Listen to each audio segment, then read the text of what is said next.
아멘. 말씀만 읽었는데도 뭔가 열매가 확 보이죠, 나타나죠. 네, 우리가 어떠한 삶을 살아가야 하는가, 어떠한 모습으로 우리가 나아가야 하는가 너무나 명확하게 드러나고 있습니다. 그런데 친절하신 하나님은 이 말씀을 우리에게 더 구체적으로 진짜 꼭꼭 씹어서 엑기스만 딱 주고 계십니다. 오늘 말씀의 제목은 성숙한 성도의 삶이라는 제목으로 우리가 함께 은혜 받기를 원합니다. 우리는 말씀에 대하여 항상 믿음으로 반응하는 자들이 되어야 합니다. 네, 아멘. 네. 그리고 그 말씀을 통해 그리스도를 온전히 알고 그리스도가 기준이 되고 중심이 되는 신앙을 열어가야 합니다. 그래서 우리의 신앙이 결코 내가 중심이 아닌 이제는 오직 그리스도만이 중심이 되어 주님이 내 안에 거하고 내가 주님 안에 온전히 거하는 신앙으로 우리는 반드시 나아갈 수 있어야 합니다. 성도는 자기의 의를 따라 살아가는 자가 아니라 하나님의 의를 힘입어 살아가는 자들입니다. 또한 하나님 나라의 시민권자로서 위의 것을 생각하고 위의 것을 찾는 삶을 살아가야 하며 그리스도를 표대로 구원의 완성을 향해 달려가는, 믿음의 완성을 향해 달려가는 자들이 되어야 합니다. 우리의 신앙이 자꾸만 지금 어느 정도 수준에 이르렀다고 해서 거기에서 만족하고 거기에 머무르는 신앙이 되면 안 됩니다. 우리의 신앙은 반드시 완성을 향해 달려가야 합니다. 믿음의 완성, 구원의 완성. 우리의 신앙과 믿음이 계속해서 완성을 향해 나아갈 수 있어야 합니다.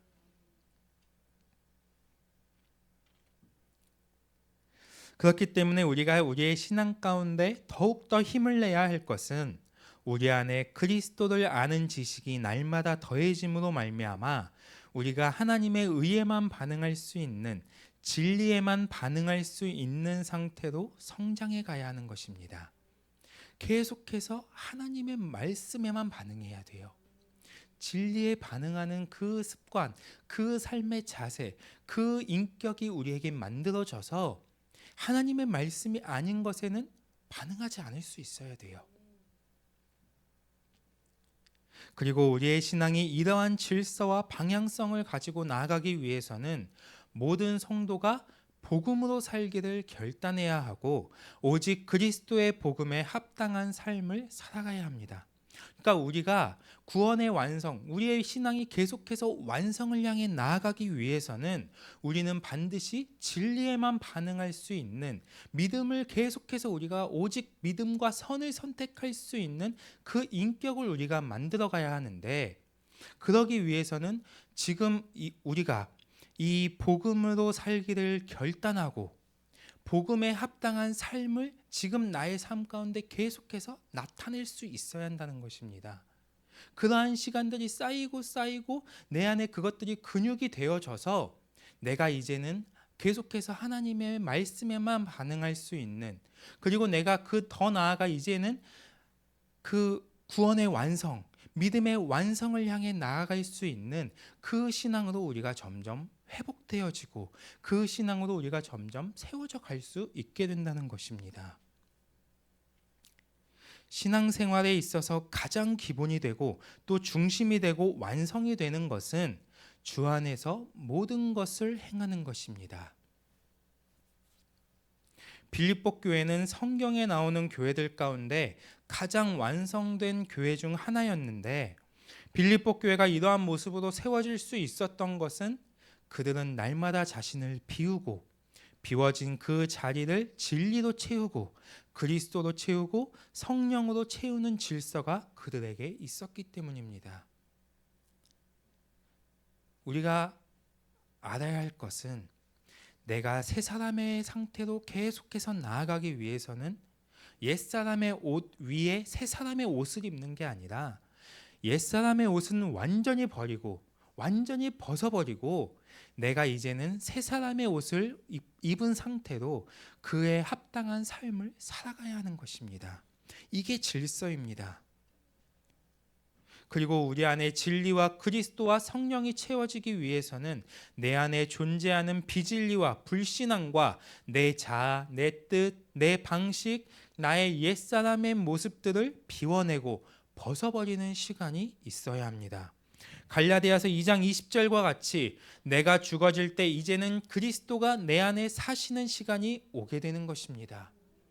내가 죽어질 때, 내가 비워질 때 내 안에 말씀이 운영되어지는 것입니다. 내가 비워질 때 하나님의 능력이 나에게서 나가는 것입니다. 내가 말씀 앞에 철저하게 굴복되어질 때 말씀이 나를 주장하고 말씀이 나를 이끌어가는 시간으로 내가 나아갈 수 있게 되는 것입니다. 내가 육체의 소욕을 거스를 때 이제는 성령의 인도하심을 따라 내가 행할 수 있게 되는 것입니다. 교회는 이러한 영적 질서, 비우고 채우고 충만해지는 이러한 영적 질서 안에서 성도들 한 사람 한 사람이 풀어져 갈 때 교회는 일치됨과 완전한 연합을 이루어가게 되며 비로소 온전함을 향해 나아가게 됩니다. 이것은 앞에 있는 목회자나 리더들만 노력한다고 해서 이루어지는 것이 아닙니다. 모든 성도가 말씀에 믿음으로 반응해야 하는 것이고 복음으로 살기를 몸부림치면서 내 안에 진리가 아닌 다른 영적 흐름들을 계속해서 비우고 그 자리에 진리와 그리스도와 성령으로 우리가 채워갈 때 교회는 하나님의 영으로 충만해지며 하나님의 질서 안에서 동일한 방향성을 가지고 온전함으로 세워져 갈 수 있는 것입니다. 우리는 이러한 길을 열어야 합니다.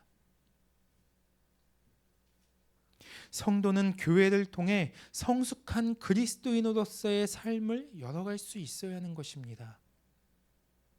그래서 성도가 교회가 성도의 힘이 되고 또 성도가 교회의 힘이 되는 이러한 연합의 질서가 우리 영광교회 안에 더 깊이 뿌리내려지기를 소망합니다. 교회가 여러분의 힘이 되십니까? 아멘이십니까? 여러분이 교회의 힘입니다. 목회자가 교회의 힘이 아닙니다. 우리 모두가 교회의 힘인 것입니다. 교회가 여러분에게 힘이 되고 있다면 여러분이 교회의 힘이 되어 함께 서로가 연합함으로 인해서 하나님의 나라를 이루어가고 이 교회를 더 영광스럽게 세워갈 수 있는데 우리가 함께 할 수 있어야 합니다. 오늘 빌립보서 4장 1절에서 9절의 말씀은 성도에게 있어서 성숙한 삶의 자세가 무엇인지, 성숙한 삶을 열어가기 위해 어떠한 질서와 방향성을 가지고 우리가 나아가야 하는지에 대해서 말씀해주고 있습니다. 그리고 성도에게 있어서 성숙한 삶의 가장 기초이자 핵심이 되는 것으로 오늘 본문 1절은 주 안에 견고히 서는 것이라고 말씀합니다.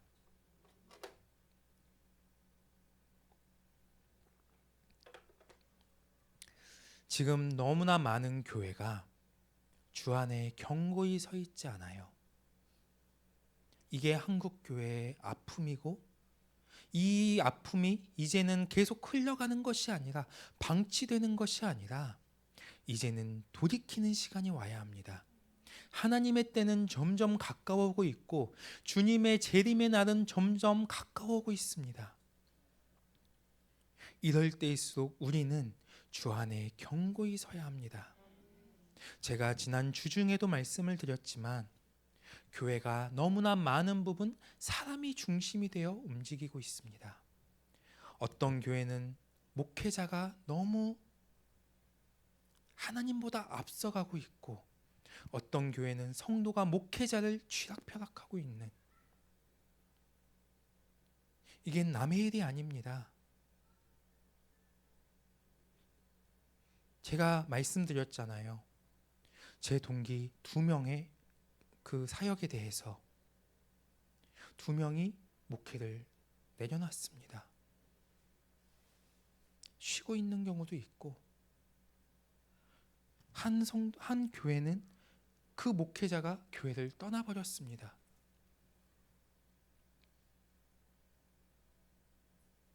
그래도 대형 교회인데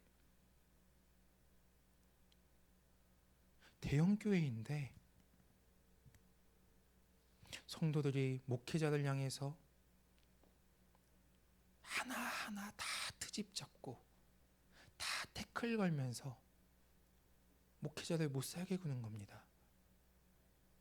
목회자가 하나님께 집중할 수 있는 시간을 줘야 되는데 목회자를 성도들이 자기 마음대로 자기 입맛대로 다 끌고 가는 그 현실이 지금 우리 앞에 와 있습니다. 교회에 목사가 없어요. 목사가 없는데 교회가 매주 진행되고 있어요. 예배가. 이것은 하나님의 질서가 아닙니다.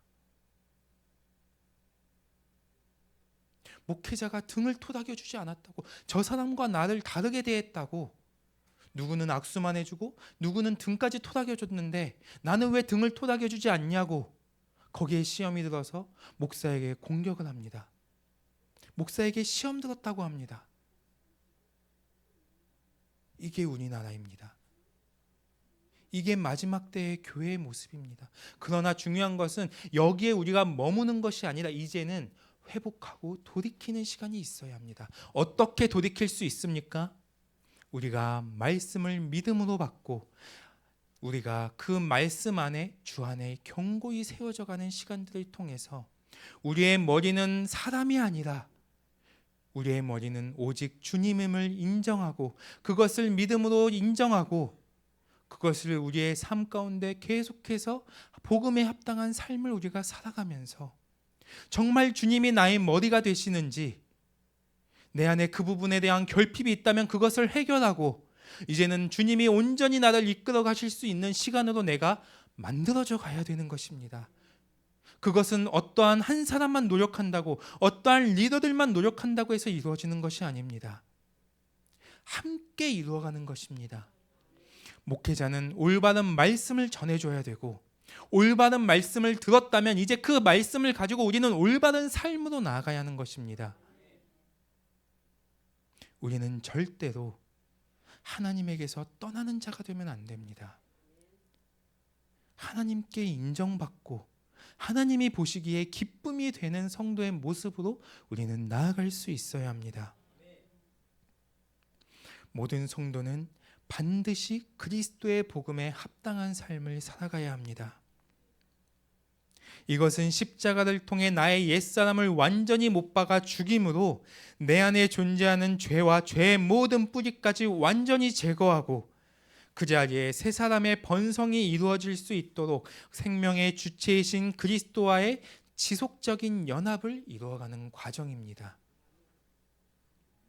우리는 영성의 과정 가운데 계속해서 그리스도와 연합을 이루고 성령님과의 교류를 통해 새 마음, 새 영, 새 생명을 가져야 합니다. 그래서 우리의 형상이 그리스도를 닮아가고 그리스도를 아는 지식이 날마다 더해지므로 하나님의 의에만 반응하고 진리에만 반응하고 하나님의 영광과 거룩함을 따라 살아갈 수 있는 삶으로 우리는 나아갈 수 있어야 합니다. 우리가 주 안에 견고히 선다는 것은 어떠한 유혹과 어떠한 고난과 어떠한 핍박이 온다 할지라도 어떠한 문제가 나의 삶 가운데 있다 할지라도 결코 흔들리지 않고 믿음을 지키는 것입니다. 어떠한 것에도 믿음을 선택하는 것입니다. 우리는 어떠한 것에도 어떠한 순간에도 복음에 일치된 삶을 살아가는 것이 우리 안에 인격화되어져야 합니다. 성도는 하나님 나라의 시민권자로서 이 땅에 매여 살아가는 것이 아니라 하늘의 소망을 두고 살아가므로 항상 주 안에 견고히 서 있어야 합니다. 우리는 주 안에 있을 때 참된 기쁨을 누리고 주 안에 있을 때 실족하지 않으며 주 안에 있을 때 그분의 능력으로 말미암아 모든 것을 할 수 있습니다. 그렇다면 우리가 주 안에 더욱 견고히 서기 위해서 우리는 어떠한 삶을 살아가야 하는가? 주 안에 견고히 서 있는 성도에게 있어서 복음에 합당한 삶은 어떠한 모습인가?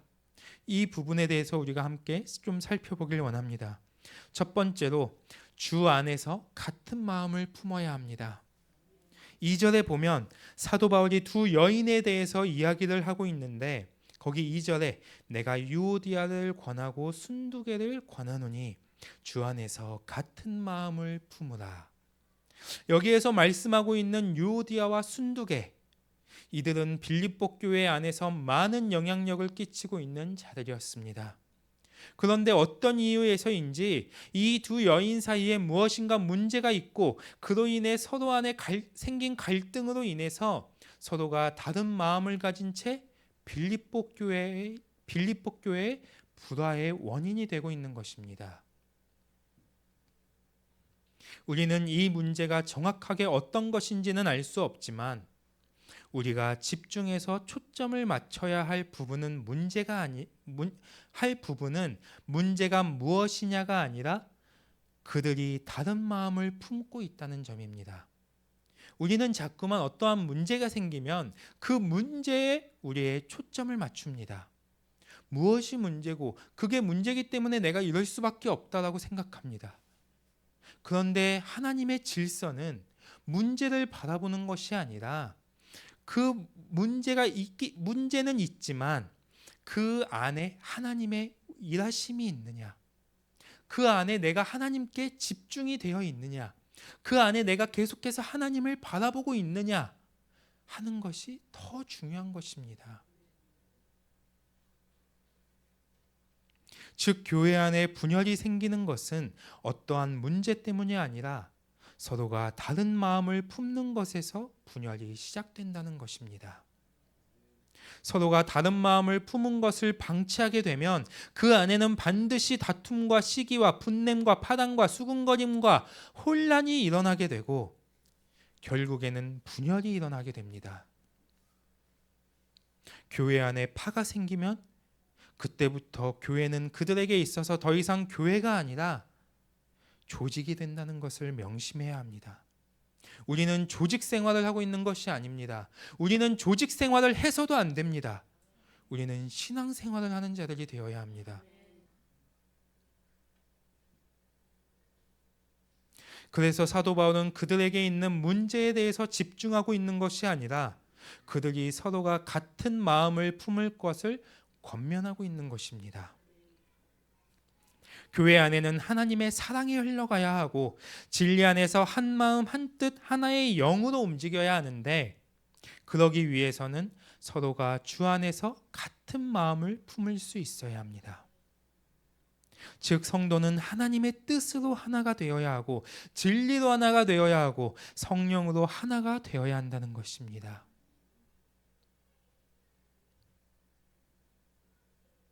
모든 성도는 반드시 서로가 하나님의 뜻 안에서 같은 생각을 하고 진리 안에서 모든 것을 판단하고 성령 안에서 모든 것을 계획하며 의논할 수 있어야 합니다. 우리가 만일 이 질서를 따라 움직이지 않게 되면 우리는 자꾸만 자기 생각대로 움직이게 된다는 것을 알아야 합니다. 우리는 계속해서 이 교회는 하나로 합해져서 하나로 연합되어져서 오직 하나님의 나라를 향해 나아갈 수 있어야 합니다. 그런데 하나가 되지 못하고 자기 뜻, 자기 주장만을 가지고 계속해서 자기 생각대로 움직이게 되면 사공이 점점 많아지면서 교회가 하나님의 나라로 가는 것이 아니라 산으로 가게 됩니다.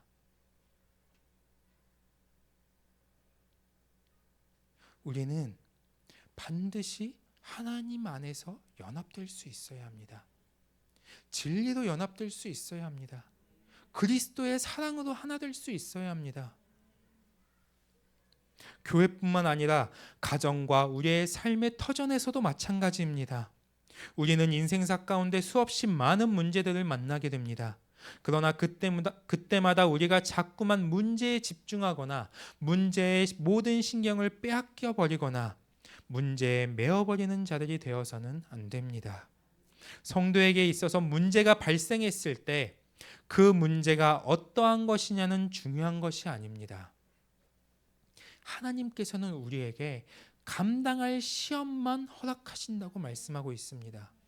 어떠한 문제든지 그것이 하나님께 집중되어 있으면, 내가 하나님께 계속해서 믿음으로 반응하고 있으면 우리는 무엇이든지 감당할 수 있다는 것입니다. 넘어설 수 있다는 것입니다. 일어설 수 있다는 것입니다. 성도에게 있어서 중요한 것은 어떠한 문제 가운데 하나님의 뜻을 구할 수 있어야 하는 것이고, 우리의 모든 초점이 하나님의 질서에서 벗어나지 않는 것이고, 성령의 도우심을 계속해서 구하며 나아가는 것입니다. 관계에 있어서도 그 문제를 통해 서로가 대화하고 조율하고 의논하면서 자꾸만 뜻을 하나로 모으는 데 집중할 수 있어야 합니다. 그 뜻이 하나로 모아져서 같은 마음을 품기를 힘써야 합니다. 저 사람의 주장이, 저 사람의 권면이, 저 사람의 말이, 저 사람의 생각이 나의 것과 다르다고 해서 그 사람에게 등을 지고 그 사람을 밀어버리는 것이 아니라 서로가 주 안에서 조율할 수 있어야 합니다. 이 조율이라는 것은 내 것만 주장한다고 해서 이루어질 수 있는 것이 아닙니다. 내 것을 비우고 내 것을 보류하고 계속해서 우리가 가장 먼저 서로가 하나님께 집중해서 어떤 게 하나님의 뜻입니까? 무엇이 하나님의 질서입니까? 무엇이 하나님의 방향성입니까? 그것에 우리가 계속해서 묻고 그것을 듣고 그리고 그것대로 나아갈 수 있어야 하는 것입니다. 많은 사람들은 문제가 발생했을 때 자신의 생각만을 고집하며 자신의 뜻만 주장하기 때문에 서로 간에 미움과 분냄과 다툼이 생기게 되고 분열이 일어나게 됩니다. 하지만 성도는 문제 속에서 하나님의 뜻을 구하는 자들이 되어야 합니다. 하나님의 사랑 안에서 서로를 향한 존중과 배려의 마음을 가지고 하나의 생각, 하나의 뜻, 하나의 마음을 만들어갈 수 있어야 하는 것입니다. 서로가 같은 마음을 품는다는 것은 교회 안에 또 가정 안에 다른 영적 흐름들이 움직이는 것을 차단시켜 줄 뿐만 아니라 서로가 주 안에서 견고히 세워져 갈 수 있게 해주며 더욱더 성숙한 그리스도인으로서의 삶으로 나아갈 수 있게 해줍니다. 가족의 구성원들이 가정의 질서 안으로 들어와야 하듯이 모든 성도는 교회의 질서 안으로 자꾸만 들어와야 합니다. 하나님께서는 여러분을 이 영광교회로 부르셨습니다. 부르셨으면은 반드시 뜻이 있고 반드시 주님의 계획이 있고 반드시 그분의 의지가 있다는 것을 알아야 합니다.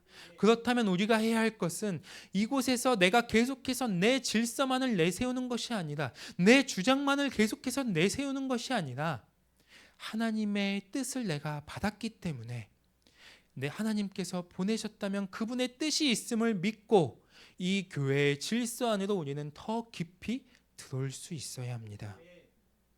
점점 더 깊이 들어오기를 힘써야 하는 것입니다. 우리 영광교회 모든 성도들이 주 안에서 견고히 설 수 있도록 더욱더 같은 마음을 품고 나아가는 그러한 시간이 오기를 소망합니다. 또한 우리가 주 안에 견고히 서 있으므로 마음을 합하여 온전한 연합을 이루어갈 수 있게 되기를 주님의 이름으로 축복합니다. 두 번째, 주 안에서 서로 도와줘야 합니다.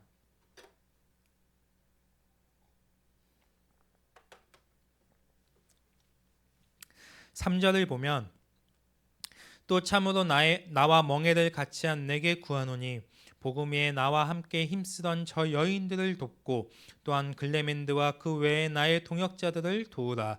그 이름들이 생명책에 있다고 말씀합니다. 우리는 모두가 하나님의 은혜로 그리스도를 통해 부르심을 받았습니다. 그리고 택하심을 입은 자들입니다. 즉 교회 안의 모든 성도는 한 성령을 받아 같은 믿음을 가지고 하나님을 섬기는 그리스도의 몸의 지체라는 것입니다.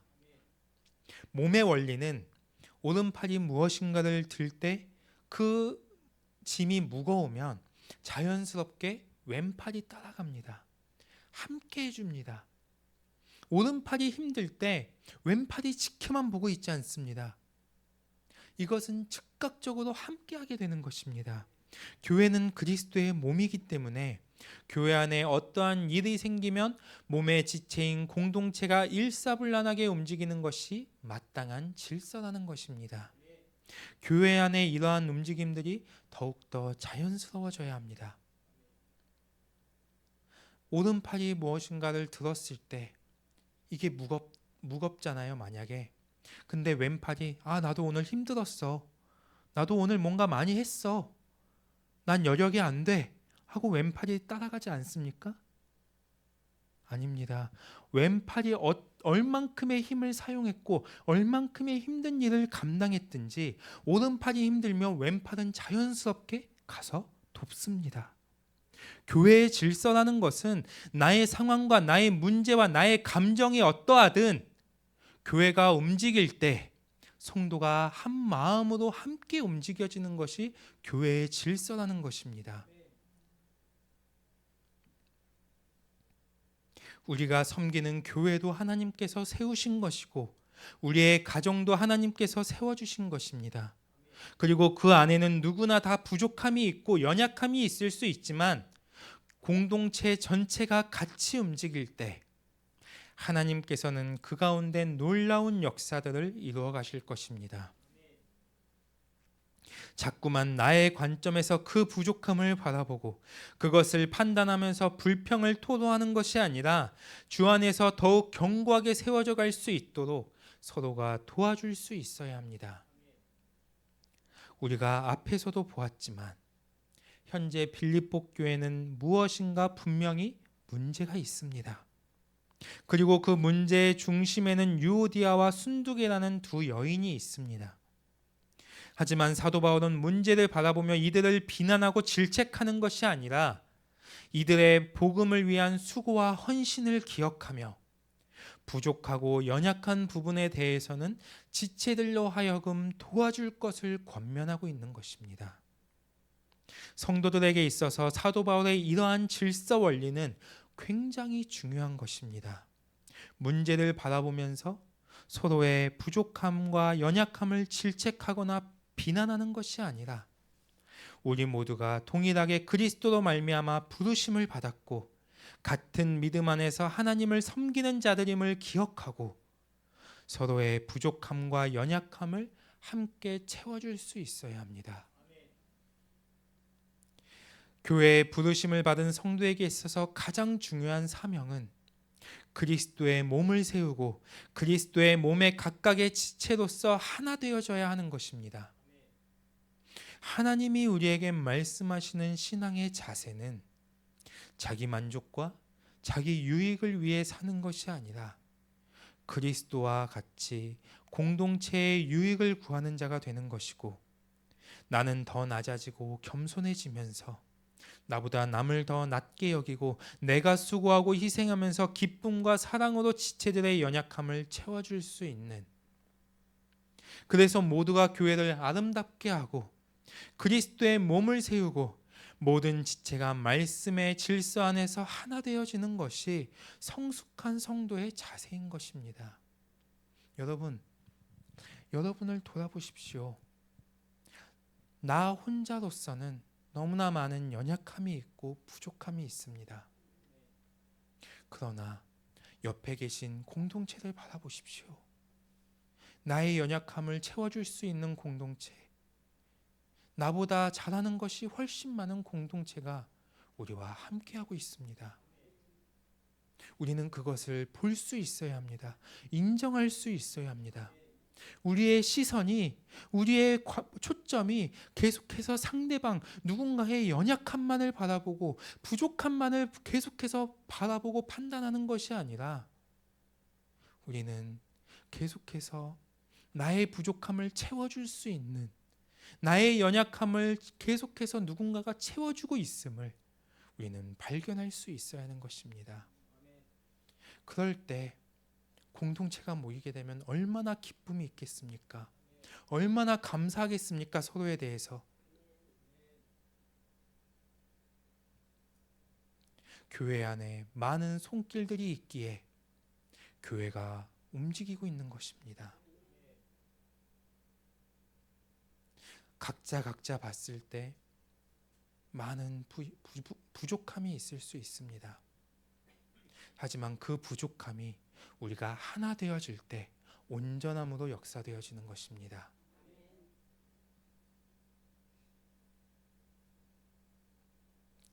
그리고 이렇게 그리스도의 몸된 교회를 세워가는 성도들을 하나님은 기억하시며 하나님 나라에 그들의 상급이 쌓여질 것입니다. 모든 성도는 하나님이 나를 사랑하시는 것처럼 하나님이 그 사람을 사랑하시고 하나님이 나와 함께 하시는 것처럼 하나님이 그 사람과도 함께 하시며 하나님이 나를 위해 십자가에서 피 흘리신 것처럼 연약함이 있는 그 사람을 위해서도 피 흘리셨다는 사실을 우리는 절대로 잊으면 안 됩니다.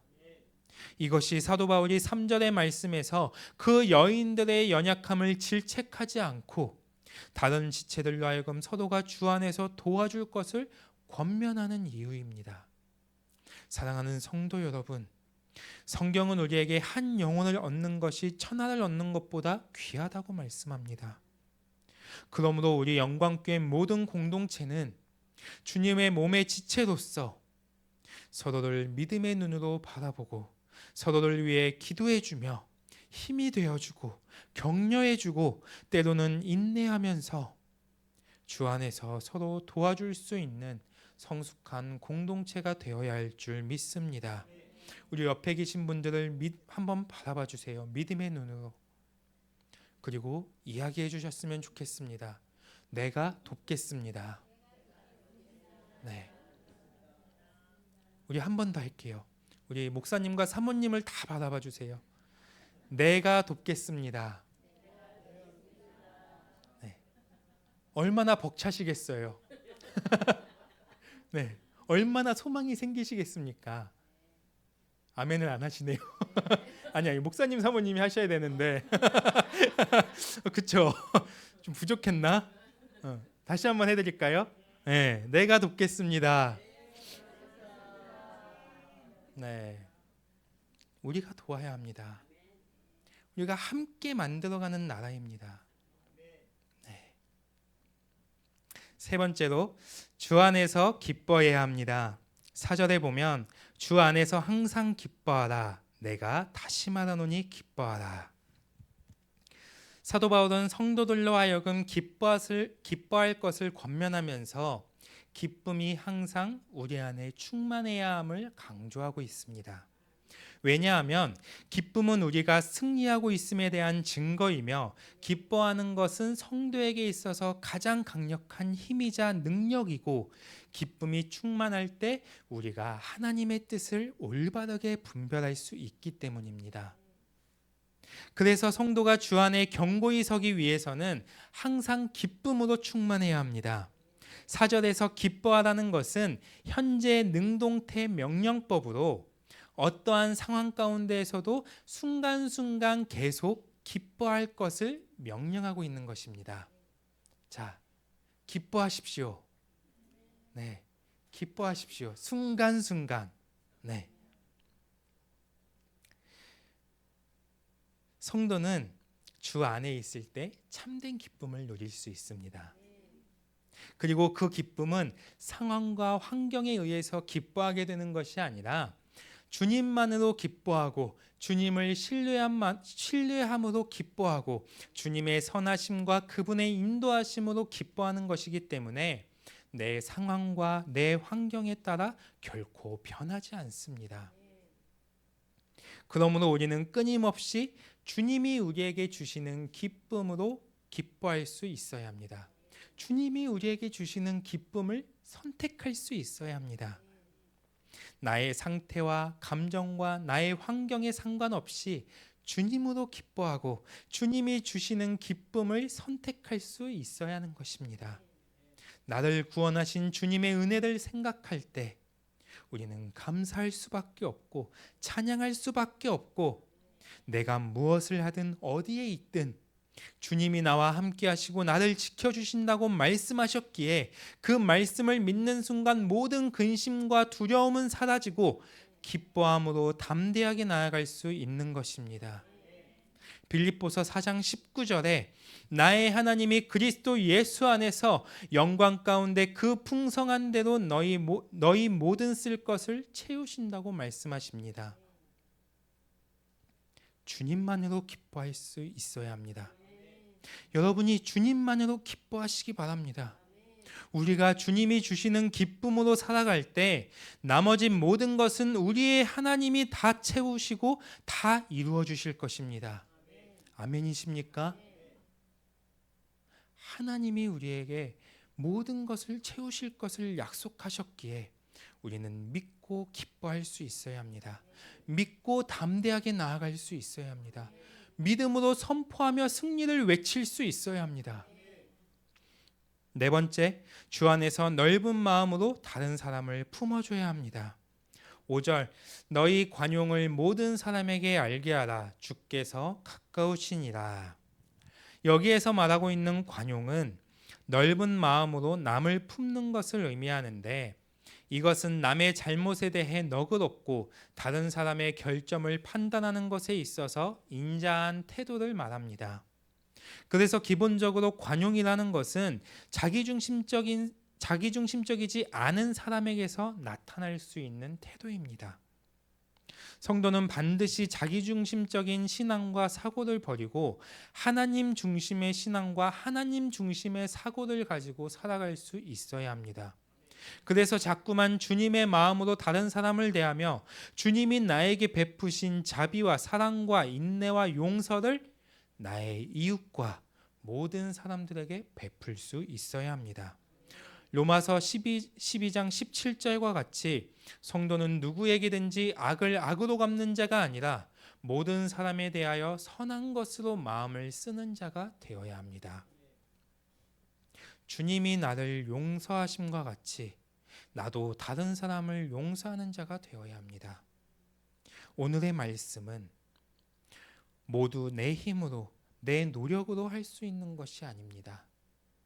우리가 주님 안에 있을 때 내가 주님으로 살아가면서 그분을 경험한 만큼 자연스럽게 드러나고 또한 행할 수 있게 되는 것입니다.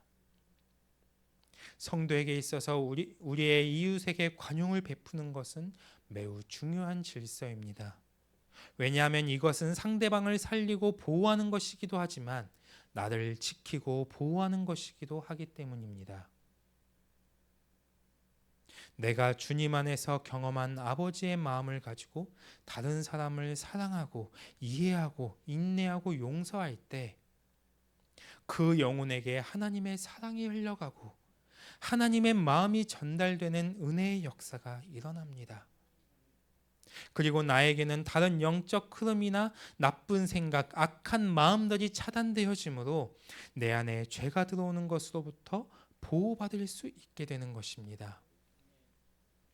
마지막 때를 살아가는 우리에게 있어서 믿음과 마음을 지키고 우리의 영혼을 온전히 회복해가는 것은 그 무엇보다 중요합니다. 왜냐하면 주님의 때가 가깝기 때문입니다. 주님이 다시 오시면 모든 죄악들은 드러나며 공의로 심판하는 시간이 있게 될 것인데 그 심판의 때에 공의로우신 하나님께로부터 판단을 받는 성도가 되지 않기 위해 모든 성도는 주 안에서 넓은 마음으로 사람들을 품어줌으로써 자신의 영혼을 보호하는 자가 되어야 합니다. 다섯 번째, 주 안에서 모든 것을 하나님께 맡김으로 염려하지 않는 삶을 살아가야 합니다.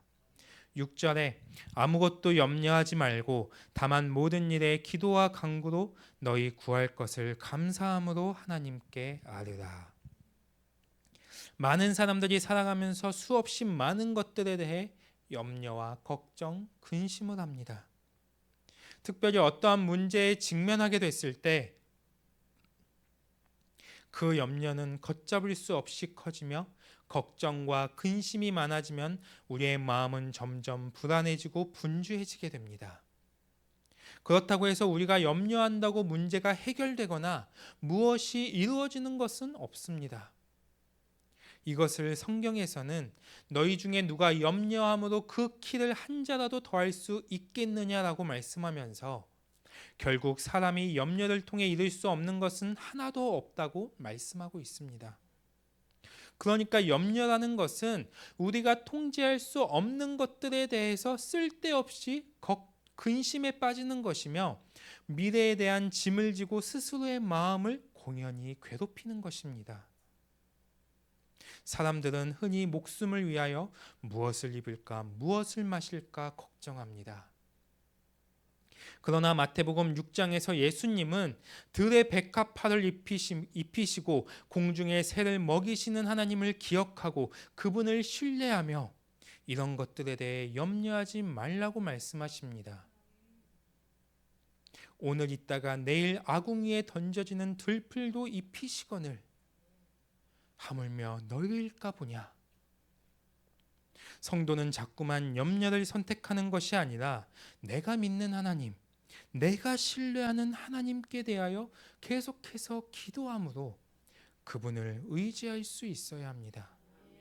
우리가 하나님께 기도하는 데 있어서 가장 중요한 질서는 의심하지 않는 것입니다. 기도라는 것은 믿음의 행위입니다. 그래서 성도의 모든 기도는 오직 믿음으로 구하고 조금도 의심하지 않는 기도가 되어야 합니다. 우리가 어떤 문제를 놓고 하나님께 기도했다면 그 문제는 더 이상 나의 문제가 아닙니다.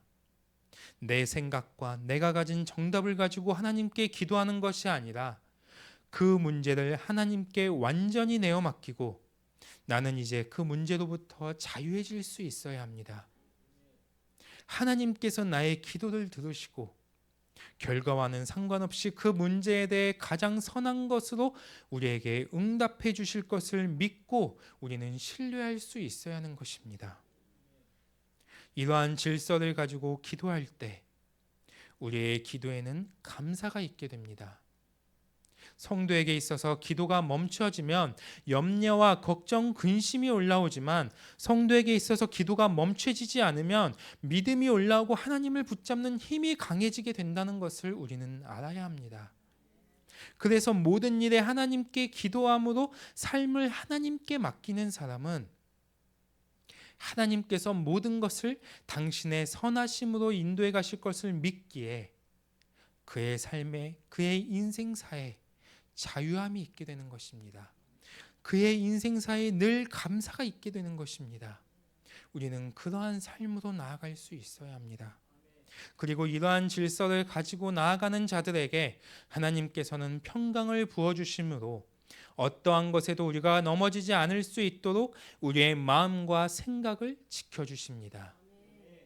7절에 그리하면 모든 지각에 뛰어난 하나님의 평강이 그리스도 예수 안에서 너희 마음과 생각을 지키시리라. 우리가 모든 것 가운데 하나님께 기도하며 나아갈 때 하나님께서는 우리의 기도에 대한 응답으로 평강을 주셔서 우리의 마음과 생각을 지키신다고 말씀합니다. 즉 문제를 바라볼 때는 우리의 생각이 짧아지고 마음이 조급해지고 시야가 좁아져서 잘못된 판단과 선택을 할 수 있게 되지만 우리가 끊임없이 기도로 하나님께 나아가면 모든 지각에 뛰어난 하나님의 평강이 우리에게 임함으로 냉정하고 침착하고 넓게 보며 판단할 수 있는 그러한 생각과 마음을 주신다는 것입니다. 이러한 생각과 마음은 우리가 어떠한 상황 속에서도 흔들리지 않고 주 안에 견고히 서 있을 수 있도록 우리를 지켜줍니다. 우리의 인생사 가운데 염려가 오는 근본적인 원인은 어떠한 문제와 상황에 있는 것이 아닙니다. 설령 문제가 해결됨으로 우리 안에 염려가 사라졌다고 할지라도 머지않아 또 다른 문제가 발생하면서 우리는 또다시 염려하고 걱정하게 됩니다. 그래서 하나님은 염려에 대한 근본적인 응답으로 우리 안에 평강을 부어주셔서 우리의 마음과 생각을 지켜주시겠다고 말씀하고 있습니다. 하나님께서는 모든 문제들 가운데 우리에게 평강을 주심으로 성도들로 하여금 모든 것 가운데 승리할 수 있는 길로 우리를 인도해 주시기를 원하십니다. 그러므로 우리는 모든 일에 하나님께 기도함으로 우리의 삶을 하나님께 맡길 수 있어야 합니다. 우리를 가장 선한 길로 인도해 주시는 그 하나님을 믿고 신뢰함으로 하나님께 우리는 늘 감사하는 삶을 살아야 합니다. 하나님이 주시는 평강으로 말미암아 우리의 마음과 생각을 지키는 자들이 되어야 하는 것입니다. 우리가 하나님을 더 의지하고 우리가 하나님을 더 신뢰함으로 그분께 모든 것을 아뢰는 자가 되어야 할 줄 믿습니다. 여섯 번째로 주 안에서 행함이 있는 삶을 살아야 합니다. 8절에 끝으로 형제들아 무엇에든지 참되며 무엇에든지 경건하며 무엇에든지 오르며 무엇에든지 정결하며 무엇에든지 사랑받을 만하며 무엇에든지 칭찬받을 만하며 무슨 덕이 있든지 무슨 기림이 있든지 이것들을 생각하라. 모든 성도는 주 안에 견고히 세워져 가므로 하나님 나라의 시민권자로서 성숙한 삶을 살아갈 수 있어야 합니다. 그리고 사도 바울은 8절의 말씀을 통해 성도에게 있어서 성숙한 삶의 자세가 무엇인지 말씀해 주고 있습니다. 그것은 첫째, 무엇에든지 참되며 진리 안에서 생각하고 진리를 따라 말하고 진리에 합당한 행동을 해야 한다는 것입니다. 둘째, 무엇에든지 경건하며 누구에게나 존경받을 수 있도록 모범이 되어야 합니다. 셋째, 무엇에든지 오르며 하나님의 의, 하나님의 인정하심이 있는 삶, 하나님이 보시기에 선하고 올바르고 하나님이 보시기에 정직해야 합니다. 넷째, 무엇에든지 정결하며 모든 것 가운데 순결하고 거룩한 삶, 더러운 것이나 부정한 유혹에는 어떠한 시선도 주지 않고 숨도 쉬지 말고 끊어낼 수 있어야 합니다. 다섯째, 무엇에든지 사랑받을 만하며 하나님의 가르침을 따라 서로 사랑하는 삶, 서로 우애하고 존경하고 존중하기를 누구나 할 것 없이 서로가 먼저 할 수 있어야 합니다. 여섯째, 무엇에든지 칭찬받을 만하며 확실한 믿음을 가지고 우리는 살아가야 하며 성령 안에서 의와 평강과 기쁨으로 그리스도를 섬기는 자들이 되어야 합니다. 일곱째, 무슨 덕이 있든지 모든 것 가운데 진리 안에서 치우침 없이 하나님의 질서를 따라 살아갈 수 있어야 합니다. 여덟째, 무슨 기름이 있든지 하나님과 사람들로부터 인정받고 칭찬받는 자가 되어야 합니다. 모든 성도는 이 8가지 성숙한 성도의 삶의 자세를 마음에 새기고 우리의 인생사 가운데 성숙한 삶의 모습들을 항상 생각하며 살아갈 수 있어야 합니다. 그래서 순간순간마다 우리가 배우고 받고 듣고 본 그 하나님의 말씀들을 떠올려야 합니다. 기억되어져야 합니다. 그 말씀이 나의 삶을 이끌어갈 수 있게 해야 합니다. 그리고 9절, 우리가 하나님의 말씀을 듣고 생각했다면, 그 말씀이 떠올랐다면 이제는 행하는 시간이 와야 합니다. 말씀의 나를 굴복하는 시간, 말씀을 믿고 따라가는 시간, 말씀에 의지해서 나아가는 시간, 말씀의 역사를 가져오고 말씀으로 내가 변화되어지는 시간으로 우리는 나아가야 하는 것입니다. 그리하면 평강의 하나님이 우리와 함께 하시겠다고 오늘 우리에게 약속해 주십니다. 평강의 하나님이 우리와 함께 할 때 그분이 친히 우리를 온전히 거룩하게 하시고 우리의 영혼과 몸을 주님의 강림의 때까지 흠없이 지켜주실 것입니다. 말씀을 마치겠습니다.